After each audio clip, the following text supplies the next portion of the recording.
Hi hello నమస్తే welcome back to our channel. నేను వంశీ, మనతోని సీనియర్ జర్నలిస్ట్ భరద్వాజ్ గారు ఉన్నారు. సార్ నమస్కారం. సార్ నమస్తే. ఇప్పుడు స్టార్ హీరో యష్ గారి మీద కొన్ని కేసు నమోదు చేశారు సార్. అటవీ శాఖ వాళ్ళు షూటింగ్ కోసం అడవిలు నరికేయటం, ఈ ఫైరింగ్ ఉద్దేశం మీద చేశారు సార్. మీ అభిప్రాయం? అంటే అటవీ పరిరక్షణ అనేది అటవీ శాఖ లక్ష్యం. ఈ మధ్య పవన్ కళ్యాణ్ గారు ఒక మాట అన్నాడు కర్ణాటకలోనే. ఆయన గంధదగుడి అని ఒక సినిమా వచ్చింది 76 ఆ ప్రాంతాల్లో. విష్ణువర్ధన్, రాజ్ కుమార్ కలిసి యాక్ట్ చేసిన సినిమా. దాన్నే 2 క్యారెక్టర్లు కలిపి ఒక క్యారెక్టర్ చేసి అడవిరాముడు అనే పేరుతో ఎన్టీఆర్ తో తీశారు తెలుగులో. అడవిరాముడు అంటే ఒక రకంగా అడవిరాముడులో హీరో అడవుల్ని పరిరక్షించడం లక్ష్యంగా ఉంటాడు. కానీ ఇప్పటి హీరో గంధపు స్మగ్లర్ గా మారి ఉన్నాడు. కాబట్టి గంధపు చెట్ల స్మగ్లర్లు ఇప్పుడు మనకి స్మగ్లర్లు హీరోలు అయిపోయారు. ఇప్పుడు ఆ రోజుల్లో హీరోలు అడవులను కాపాడేవారు అని అన్నాడు ఆయన. ఎవరు? పవన్ కళ్యాణ్ మాట్లాడాడు. కాబట్టి అటవీ పరిరక్షణ అనేది ఆ శాఖ యొక్క పరమోద్ధరణ, అంటే పరమోద్దేశం అదే అటవీ పరిరక్షణ. మీరు షూటింగ్ కి పర్మిషన్ తీసుకున్నారు, షూటింగ్ అడవిలో చేసుకోవడానికి పర్మిషన్ తీసుకున్నారు. మీకెవరు హక్కు ఇచ్చారు మీ ఇష్టం వచ్చినట్టు చెట్లను కొట్టేయడానికి? Reserved forest. అది రిజర్వ్ ఫారెస్ట్ అనేది ఒక చట్టం ద్వారా సాధించుకుంది ప్రభుత్వం.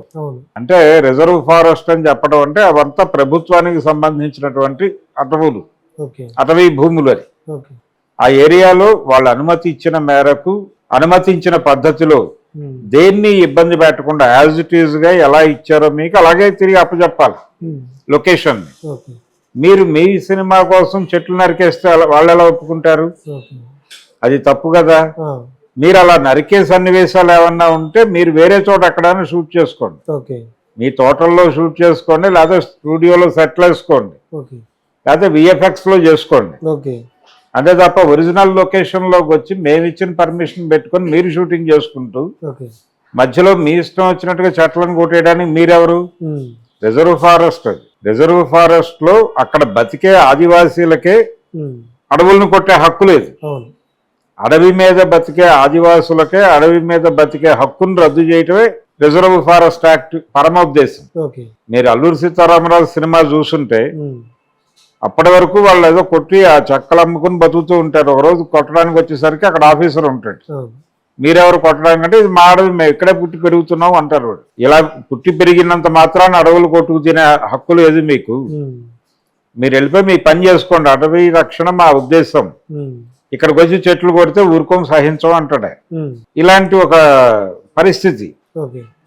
అంటే రిజర్వ్ చేయటం అనేది ప్రభుత్వానికి మాత్రమే హక్కు ఉంటుంది, దాని మీద ఇంకెవరికి హక్కు లేదు. దాని మీద ఎవరైనా గనక గొడ్డలి పెడితే వాళ్ళ మీద కేసులు పెట్టి లోపలేయచ్చు.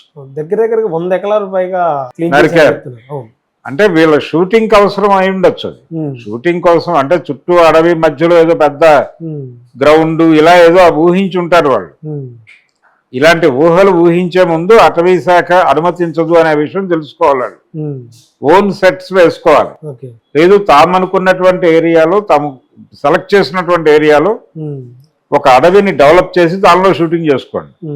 అంతే తప్ప మీరు రిజర్వ్ ఫారెస్ట్ లోకి వచ్చి మీ పద్ధతిలో దాన్ని మలుచుకుంటామంటే ప్రభుత్వం ఎలా ఒప్పుకుంటుంది? ఏదైనా సరే ఒక స్కూల్ షూటింగ్ కి తీసుకుంటే షూటింగ్ అయిపోయిన తర్వాత యాజ్ ఇట్ ఈజ్ గా తీసుకునేటప్పుడు ఏ పొజిషన్ లో ఉందో ఆ పొజిషన్ లో తిరిగి అప్పచెప్పడం వీళ్ళ బాధ్యత.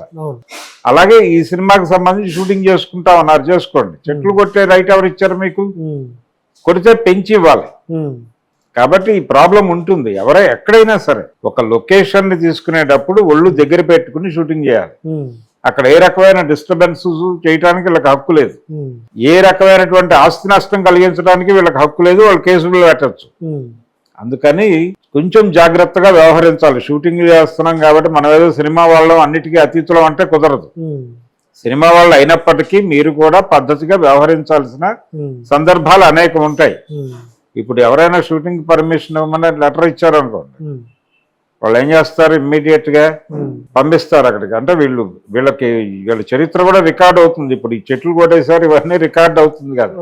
రేపొద్దున ఫర్దర్ గా పర్మిషన్లు రావడం కూడా కష్టం కావచ్చు ఈ యూనిట్ కి. ఓకే. అందుకని మీకు ఏ పర్మిషన్ ఎవరిచ్చినా సరే ఉమ్, తిరిగి యథాతథంగా అప్పచెప్పాలి. స్కూళ్ళల్లో షూటింగ్ చేసినా ఆ స్కూల్ యథాతథంగా అప్పచెప్పాలి, కాలేజీల్లో చేసినా యథాతథంగా అప్పచెప్పాలి. ఉమ్, ఇప్పటికిప్పుడు అడవులు పెంచడం అయ్యే పని కాదు కాబట్టి నరికిన దానికి కాంపన్సేషన్ కేసులు పెడతా ఉంటున్నారు. వాళ్ళు కాంపన్సేట్ చేసి వెళ్ళాలి బయటకు.